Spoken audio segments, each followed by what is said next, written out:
Okay. Okay. I'll start again. Okay. So, welcome back. So I wrote a piece for the CIA. I have the great pleasure that Chell is going to read it for us and not me. He never learned how to read. I never learned how to read, only write.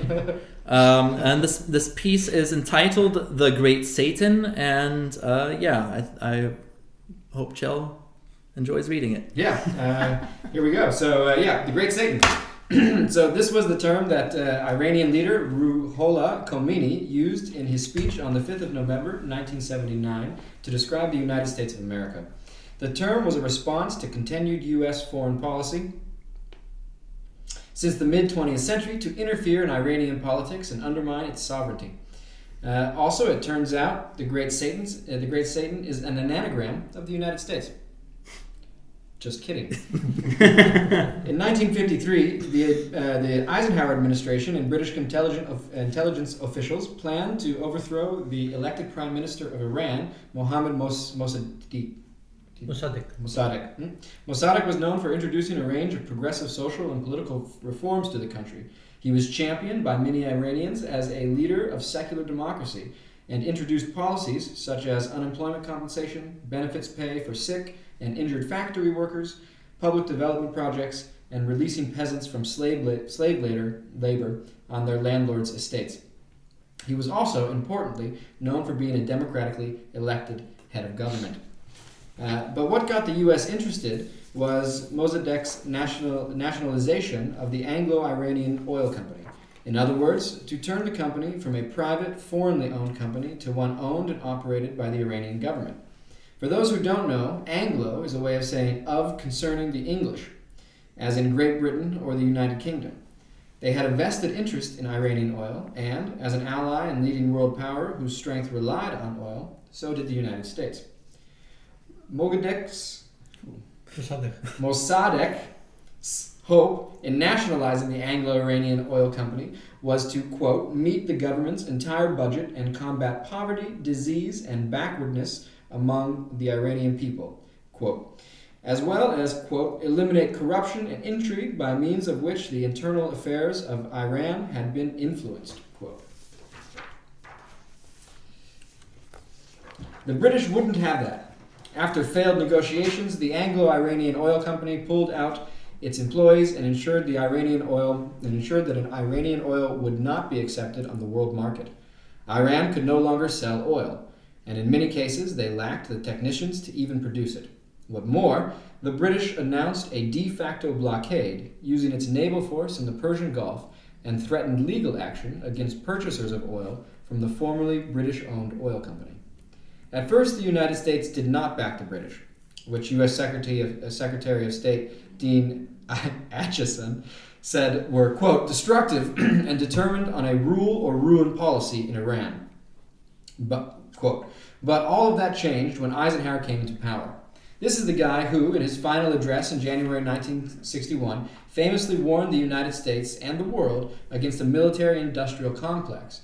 His term for the tie between the military, which protected industry interests at home and abroad, and American industry, which produced and sold weapons to the military.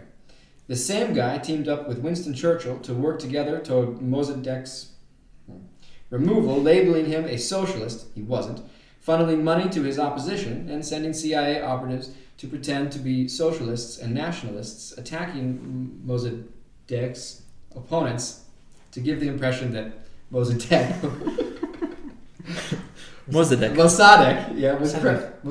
was cracking down on dissent.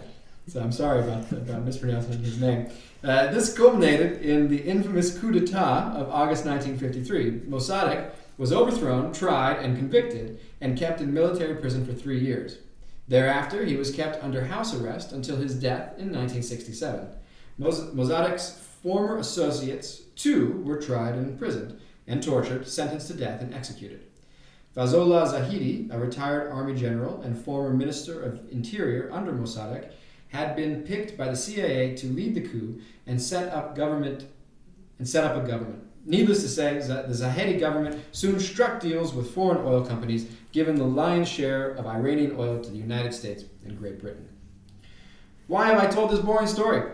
Well, for one, if you found it boring, then you are dangerously detached from reality. Not only did this coup lead to the 1979 Iranian Islamic Revolution, the overthrow of the Shah, and the installment of a theocratic government under Grand Ayatollah Ruhollah Khomeini, it's the poster child for how the United States conducts business around the world. And by conducts business, I mean overthrows democratically elected leaders who get in the way of U.S. American interests, which happens, by the way, to coincide with oil and other industry interests. But the second reason is that I want to call attention to the upcoming G20 summit in Hamburg, my home. Stay tuned to find out what the Islamic Revolution has to do with the G20. Since the 1946 U.S.-Mexican War, the United States has been involved in 36 different illegitimate interventions in the state affairs of foreign nations, or former colonies, attempting to fight for independence, often helping to overthrow democratically elected heads of state to back brutal despotic dictators. The last successful overthrow of a democratically elected leader was in 1991. Cuba, Puerto Rico, the Philippines, China, Panama, Honduras, Nicaragua, Mexico, Haiti, the Dominican Republic, Russia, North and South Korea, Syria, Iran, Guatemala, Lebanon, Chile, Afghanistan, Grenada, Kuwait, Iraq, Libya, and Palestine are all countries, colonies, and territories where the United States had a hand in regime change. Not a single one of these countries attacked or was even a direct threat to the United States before our involvement, which, let me once again repeat, was always illegitimate.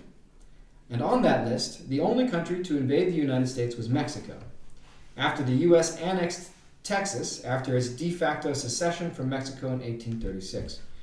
For that, the U.S. also annexed California and New Mexico. What this means for many U.S. Americans of Mexican descent is that their families have been in the United States for longer than most European Americans. And unlike most European Americans, they're not descended from immigrants to the country. Think about the next time you listen to Trump. I don't mean to harp on the United States, who are not the only country with a history of aggressive imperialism, but it's fun, so I'll keep doing it. I started with the Great Satan, because that is how we are seen all over the world, as the embodiment of pure evil. Is that not a little extreme? Yes, of course it is, but extremism is one of the natural side effects of imperialism. Of course, the United States still has many friends and allies, and as a U.S. citizen abroad, I often hear people who have never been to the country before talk about it as if it's the greatest place on earth. But nowhere is this sentiment more potent, for obvious reasons, than among the right-wing conservatives in the United States. People who have never been to any other country and who are willing to kill anyone who disagrees, or anyone who has disagreeable brown-colored skin. Our terrorists versus theirs is a topic that comes up almost not at all in the mainstream media. Since the conception of the United States, there have been countless terrorist attacks, most of them perpetuated by the U.S. military, state militias, and white settlers against American Indians. Later, these militias and white settlers evolved into the Ku Klux Klan and other white supremacist terrorist organizations who attacked and killed blacks, natives, Jews, and other religious and ethnic minorities. Some terrorist attacks were by unionists, anarchists, and resistance groups of oppressed peoples. So, not all of them were bad. For our purposes, let's focus on those terrorist attacks in the United States since 1990, for two reasons. First, the 90s is more or less the start of the era of Islamic terrorist attacks in the United States, which is in the interest of this week's current issue analysis. And second, because the 90s are probably within living memory of our average listener. Since 1990, there have been a total of 89 terrorist attacks or terrorism-related activities, with a sharp increase in the last decade. 41 of them, just under half, can be attributed to Islamists or groups motivated by Islam, and they are responsible for 3,100 deaths in the United States.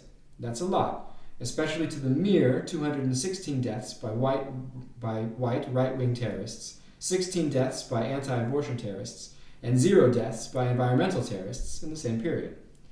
But if we look at the period since the 11th of September 2001 attack, fatalities resulting from attacks by far right-wing violent extremists is about even to those caused by radical Islamist violent extremists. It seems that while Islamists are more deadly in their attacks, right-wing extremists are more active in terms of overall terrorist activities. This is why U.S. law enforcement agencies consider anti-government violent extremists, not radicalized Muslims, to be the most severe threat of political violence that they face. Quote, but that's not how we should be looking at these numbers. Many of my liberal and leftist friends make the mistake of doing this, and I have to admit that I have made the mistake myself. It's useful to help us understand what the threats are to the United States. There is no doubt about that. But the fact of the matter is that both right-wing extremists and Islamicists are threats to the United States. And the fact of one being higher or lower doesn't somehow negate the other. This is a mistake that conservatives and liberals have made in talking about Islamist terrorism, and leftists are now doing it in the other direction. What we need to ask is, why are these terrorist incidents increasing? For the Islamists, I've already given the answer. United States intervention is in Islamic countries, and especially the killing of innocent civilians. From 2004 to mid-2011, the New American Foundation concludes that 510 innocent civilians have been killed in drone strikes alone in countries like Pakistan, Yemen, Somalia, Afghanistan, and Libya. In the Afghanistan war, according to the Watson Institute for International and Public Affairs, roughly 92,000 people killed, 26,000 of them were civilians. In the Iraq War, U.S., American, and coalition forces have killed up to 134,000 civilians. In Pakistan, Syria, and Yemen, these figures are lower, but nonetheless in the thousands. Now, most people will respond to this by saying, that's what happens in war. And of course, there are those who argue that civilian casualties cannot be helped because terrorists use them as human shields. But let's set the second argument aside for a moment and focus on the first. The Iraq War from the 20th of March 2003 to the 14th of March 2013, almost exactly 10 years, had by far the most civilian casualties. As I said, up to 134,100 people were killed. And it has since been shown, incontrovertibly, that it was an illegal war founded on fabricated evidence and lies. That means each and every casualty was literally the result of a war crime. It's as if during a drug bust, the cops would take out the whole gang. But then it turns out that the drugs were cigarettes and the gang was a family with one shady uncle. And if you think about it, the reasons for being in Afghanistan were dubious. Saudi Arabia funded Saudi terrorists to attack the United States, and the Saudi terrorist who orchestrated the attack, Osama bin Laden, holds up in a remote region in Afghanistan. Or that's what we thought, but actually he was likely in Pakistan for most of the time. So we invaded the country, topple its government, install our own puppets, and spend the longest war in U.S. American history trying to eliminate an organization that was actually not there. But actually, if you're a good person, you shouldn't need all of this talk of illegitimate wars to be outraged. There is simply no way that the 3,000 innocent civilians killed in the September 11th attacks justifies the killing of 26,000 innocent civilians in Afghanistan, much less the 134,100 innocent civilians in Iraq, which was also somehow linked to the attack. This is all old news, so why am I bringing it up? Well, for starters, we wanted to explain why Islamic terrorism is on the rise, not only in the United States, but all over the world. And here we have our answer. The U.S. and Western countries kill innocent civilians, most of them Muslims. And if you listen to a lot of the rhetoric out of the United States and Europe, the reason for killing them is because they are Muslim. People actually call for the rounding up and killing of Muslims.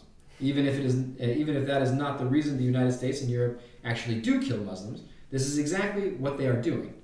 It is perfectly easy to see why some Muslims have become radicalized and why these radicalized Muslims want to kill us.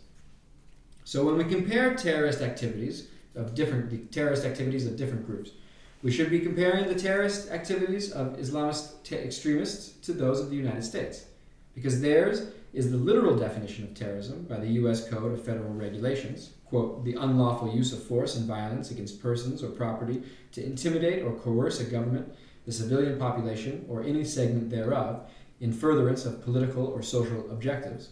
Quote, as Noam Chomsky likes to stress in almost every single one of his talks, the United States of America is the #1 single greatest perpetrator of terrorism in the world.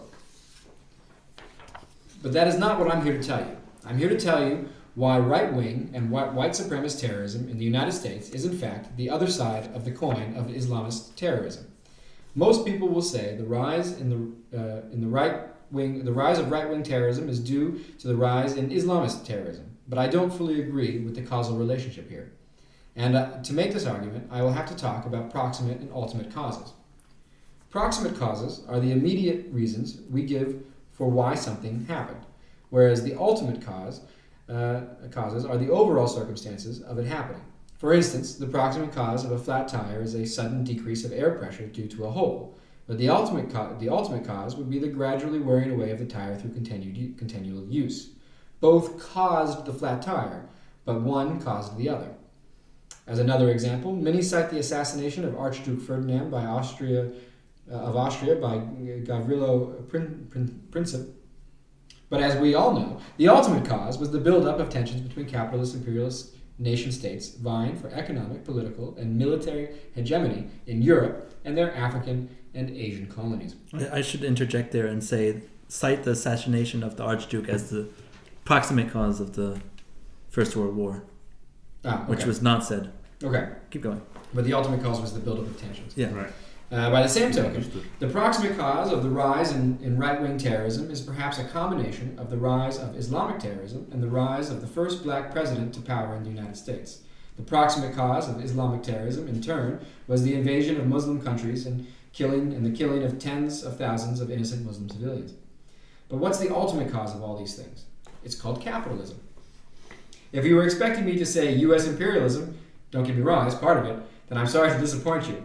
The origin of all these problems is capitalism, and to be more specific, patriarchal neocolonial capitalism. The reason for U.S. intervention in other countries has always been for U.S. capitalist interests, and the reason that there are so many right-wing extremist groups in the United States is due first and foremost to capitalism.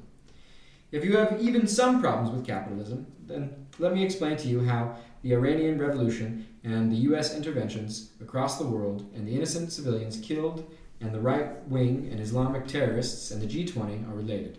In the United States, capitalism drove slavery, which led to white supremacy. Capitalism killed the unions and the New Deal, which led to poverty, the breeding ground of extremism. Capitalism pitted whites against blacks, Hispanics, and foreigners so that the latter could be paid less than the former. Capitalism undermined democracy so that people with legitimate grievances can no longer express themselves politically. Capitalism destroyed U.S. manufacturing so that lost jobs were blamed on said blacks, Hispanics, and foreigners. Capitalism produced the weapons with which we fight our wars. Capitalism made us dependent on oil so that our interests are in the Middle East. Capitalism led to every single intervention in other countries, and capitalism is the reason people in the U.S. and abroad are suffering. Before you ask how I can blame a political economic system for all these things, I'm not. I'm blaming the adherents of that system, plain and simple.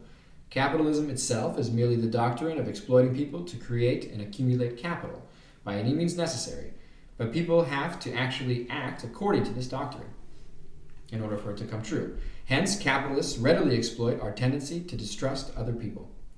But more sinister than that, capitalists exploit our own sense that we are doing nothing wrong. Every single one of us grows up unable to see the full consequences of our actions. So we essentially grow up unable to see what our collective actions are doing. Global warming is the best example of this, whereby we have finally become aware that our collective actions are destroying the planet. Capitalism, in the end, is merely the system describing the sum of our collective actions. And since all of us, individually, cannot see beyond the particular actions we take and deem to be right, we have to admit that even if our actions are benign, capitalism and capitalists can use them. This means that every other human endeavor has become subordinate to capitalism. White supremacy is just as much a tool of the capitalist system as Islamic terrorists, since both are ultimately used to gain political, economic, and social control of our lives. These are bold claims, but true. You cannot end the world's problems by fighting right-wing extremists or Islamic terrorists alone, nor, for that matter, by merely ending fossil fuel emissions and taxing the rich. You have to fight capitalism, which means we have to fight capitalists, both the capitalist corporations that control the economy and the state that has a monopoly on violence. The G20 will take place in Hamburg Germany, on the 7th and 8th of July, just a few weeks away from now. It will be an opportunity to show the world exactly what we think about capitalism and the nationalistic, imperialistic policies of the governments of the G20. More than ever, this is a time to inform ourselves, organize, and take action, because capitalism is the great Satan. All right, thank you for reading that, Chell. And I've got two things before we plunge into discussion. First is I apologize for the length. It's 20 minutes, so, That's all right. I hope it was interesting. And second, I just want to explain with the proximate causes. I know there are going to be people who jump on me with that about the certain proximate causes of things and blah, blah, blah. For instance, that white terrorists, their proximate cause was Islamic terrorists in the US. Of course, there were many different causes. I just chose one for the purposes of this discussion. So, discussion. Yeah, I mean, G20, guys. G20, guys. Guys, come on, it's G20. It's in, 4 weeks? 3 weeks? 3 weeks. No, it's just 2 weeks. 2 weeks. It's Not the even. 21st of June already, and Yeah, it's 2 the weeks. 6th. It's just after 2 weeks. See, I'm on top of everything. Yeah. It's going to be nuts, man. It's going to be absolutely crazy. So, just for our listeners, I mean, we've mentioned this before. We're in Hamburg. That's where G20 is taking place. Most of us live pretty close to where Trump is going to be taking shits. Yeah. He just on stage. That's every what I time mean. he opens his mouth. When Trump and Erdogan actually decide that they have the hots for each other and start making out, we're gonna be there. It's going to be so awesome to see. That is going to be amazing to see. Trump, But also, I mean, talking of the great Satan, we are going to be in the belly of the beast for 2 days. Honestly, I would like to flip that and say they will be in the belly of the beast. Good sentiment. Good sentiment. Because as many people are advertising about G20, they're advertising it as welcome to hell. That's true. There's definitely talk of a lot of this is going to be the state and capitalism at its worst phase that you can imagine. Jails have been emptied. There have been extra detention centers for people they're going to arrest. There's absolutely going to be a blockade of the area where the events are going to be happening.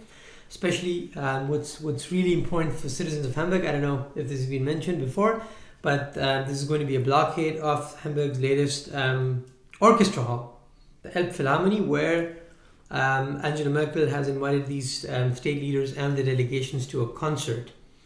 Now, this is problematic. The artists and the Hamburg's resident Philharmoniker, the Hamburg's residents orchestra, have as yet to make a public announcement of their position on this invitation. But there's a lot of pressure right now on them to deny this from performing and let the federal government actually, because Hamburg is still, one of those city-states and one of the 3 city-states in Germany, and it can legally choose to refuse from participating. I mean, their orchestra can refuse from participating in this concert, and then the federal government, that is the host of the G20 conference, would have to arrange for a band. There's definitely been a lot of talk about this. There's a lot of groups that are active, both from social organizations, from artist communities, from the church, from other, I would say, right-minded people in Hamburg. I think that's for me. I mean, that's one of the most interesting parts as to what sort of position is the Elbphilharmonie going to take on this.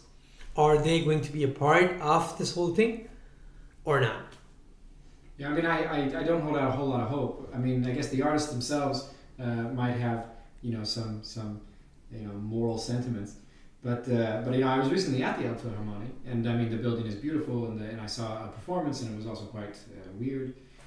But I noticed, I looking around after the performance, and the people were sort of filing out. I mean, there were a lot of people there, and if you were to break down the demographics of that group of people, I mean, I can't really speculate on how much money each one of them had, but there were definitely a lot of old white people, and I mean the Elbphilharmonie itself cost. Something like 200 million. 890 million. 789 million. No, 890 million. 890 million. Whatever, it costs 10 times more than it was projected. Exactly. 1 billion 890 million. euros. But so a lot of money. And And it's funny that they spent all this money to build like a playground for like white, old, wealthy people. That's true. I find that to be a little bit disconcerting. Yeah. But sorry to. Yeah, well, I mean, I think that goes right into capitalism. Yeah, fuck totally. that shit. Totally. I think that's also really a great point because 890 million that was spent on the building, 789 million came from the taxpayers of Hamburg. This is 10 times more than what they were expected to pay for this building, right? Yeah. So now this is definitely, this is a building that was almost 85% funded by the tax money of the city's working class citizens. One of the top 20 most expensive buildings in the world. Yeah. And I mean, and then we can't even afford to go. Yeah. In well, it. I don't know. this is- I don't know what Chell. I mean, you sell a kidney or something? No. It's actually you can actually get cheap tickets for Yeah, it. that's But, true. they're hard in the to lottery. get. Yeah, that's And, true. Yeah, exactly. It was the part draw. of the agreement that they could get cheap tickets, but having the availability of cheap tickets doesn't mean that communities that are not old and white and rich are going to benefit from this because people self-select. I mean you don't see poor minority communities attending. Probably. And I don't want to speculate too much here, but probably because they have more important stuff that they have to take care of in their lives. You have to have a certain degree of leisure Absolutely. to be able to go and watch a 3-hour performance. In Hafen City. But even if that's not the case, it's just the fact that they're probably not making venues for them that interest them. Totally. What interests rich white people or is going to be completely different from what interests Eddie, for instance. Totally. And also, in order to get a ticket, you got to be at the ticket sellers, hours early and lining up, and there's just this huge demand for it. And if you don't have the time to do that, then you're not going to secure yourself a ticket. So there's multiple barriers for sort of normal people to attend this theater.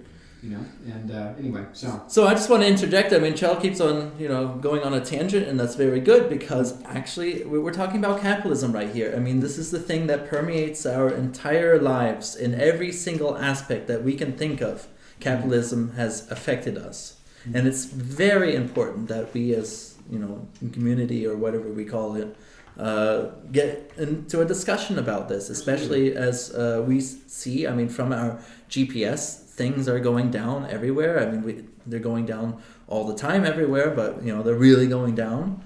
And as I mentioned in or as Chell mentioned in the CIA, we have the G20 now coming up, and people should really inform themselves about this. Totally. I mean, if you need evidence that you're, if you need evidence that you're surrounded by capitalism, if you're sort of have your doubts and you think, that's an exaggeration. I mean, literally, just look around you. Every single object that's in your immediate vicinity was is intrinsically tied to the capitalist system. There's not a single thing around you that you did not buy. And if you didn't buy it because somebody gave it to you, well, then somebody gave it to you. And maybe you stole it, but still, it was produced in a factory somewhere, and that labor was paid a probably unfair wage to produce that thing. And we're literally saturated in these objects, So you might think, that's an exaggeration, but you would only think that if you didn't take the literally 10 seconds necessary to reflect on your complete saturation in the capitalist system. I want to say a couple things, and that's one of them is about what you wrote, Andrew, which I really liked. But there's a sense from what you wrote, which is actually a very common leftist view, that capitalists are class conscious. Are or aren't? Are. And that's a very common... I'm not sure about that, actually. I'm not either. And so that's something, we could talk about, right? In the sense that if they are class conscious, then, Marx is right. The last person we hang is the one who sold us the noose, right? But if they're not, and I think that's where it gets a little sticky. That means that the work that has to be done to kind of dismantle or go against capitalism is very much an ideological job, right? Because that means that people are exploiting other people, and they're not even aware of it. Yeah. And I think that's a lot of people. Even like the person who just invests a little money in the stock exchange. Well, for one, I would agree with that one. Is most people are just not aware of it, or even if they've heard of it, they're like, well, no, I'm not exploiting. I'm giving this person a job. Because that's exactly what capitalism does. Yeah. Two, I would say, actually, if I were a capitalist and I were to read Marx, I think I could use Marx to even better exploit people. Of course. 'Cause, I mean, Marx puts all of it down, and there's like, oh fuck, I can do that too. Yeah. Like. And that's also, I think, and I would agree with this one, very common leftist point is that, the best capitalists know Marx inside out. Yeah, You know what I mean? I doubt that though. I don't know. I don't know. You have a Oh, the best capitalists in the sense. Okay, yeah. Yeah. In the sense that I just said. Not like Yeah. the morally best, but Yeah. like they're being the No, best. I don't mean as, that either. As capitalists. Yeah. But still, most capitalists probably are not class conscious, and it's a matter of ideological fight. I mean, I don't want to mention this person's name. But I did have, I know a rich person as a friend of my family. I do know a rich person. Oh my God. I had a problem with her. She is absolutely immersed in her own world, has lots of problems, and makes problems with other people. And she's absolutely convinced that she's the most leftist person in the world as well. And that's, that tells me, okay, she's not class conscious at all. Right. And so it makes me think, can you be a leftist and invest in the stock exchange? No. Period. No. I mean, yeah. or you can. It's just you're going to be a little bit of a hypocrite. I mean, maybe you can do lots of really good leftist things and still invest in the stock exchange, but still, I mean. And I mean, as well as this is the direction we could really get into, and really get into the ideological kind of discourse of why capitalism is such a bad thing. But actually, the second point I wanted to talk about was more specifically about G20 and how historically interesting that it's taking place in Hamburg. Yeah. Okay. We've got 2 tour guides right here. So I mean, it would be actually very nice to hear that. Well, I mean, I know stuff. You know stuff. So I mean, just off the bat, Hamburg had a revolution here in right after the First World War, and it was controlled by sailors and dock workers in conjunction with the Senate, and it lasted for about 8 months, but it was locally governed, and then on top of that, I mean, something a little more recent, the well-known leftist tactic for protest, the Black Bloc, actually started here in Hamburg. Hamburg is a very bourgeois, wealthy city, a lot of millionaires, but at the same time it has a very long history of the left. There are squats here, there are focus, people's kitchens here, there are urban gardens here. It's a very vibrant city when it comes to alternative living and looking for solutions to capitalism. More than that, there are weekly meetings in order to engage the community. I mean, actually, there's the groundwork for making Hamburg a very nice socialist, even communist, anarchist city, if people were aware of these things. Right. And I guess socialist and grassroots in the sense of coming from the ground up. And I wanted to bring that up because I think, and I hope the listeners that we have, stay tuned to see what's going to happen in Hamburg during the G20. I have a sense and I hope that something historic is going to happen. I know there's been a lot of organizing going into the G20, and so this is an invitation to everyone listening. Please come to Hamburg for the G20. Take part in our grassroots democracy. Add your own little flavor to it, and see what happens.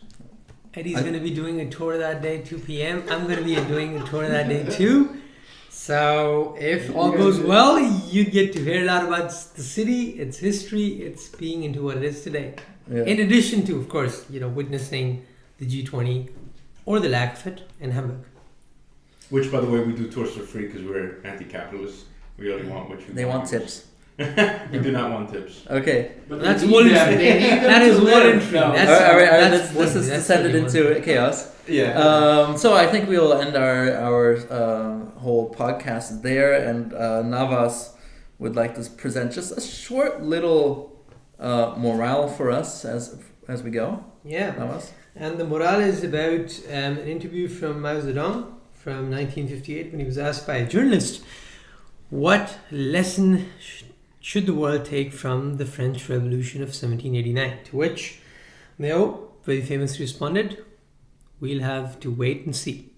Very good. Very wise words. Very wise. Brevity is the soul of wit, brief, and very powerful. All right. So with that, guys, be critical. Stay critical. Share, like, organize, comment. Organize. And come to Hamburg. and, July Hamburg. 27th. and yeah, come to Hamburg before the tickets become too expensive. You can stay at our places. Yeah. Until next time. Until next time. Live long and prosper.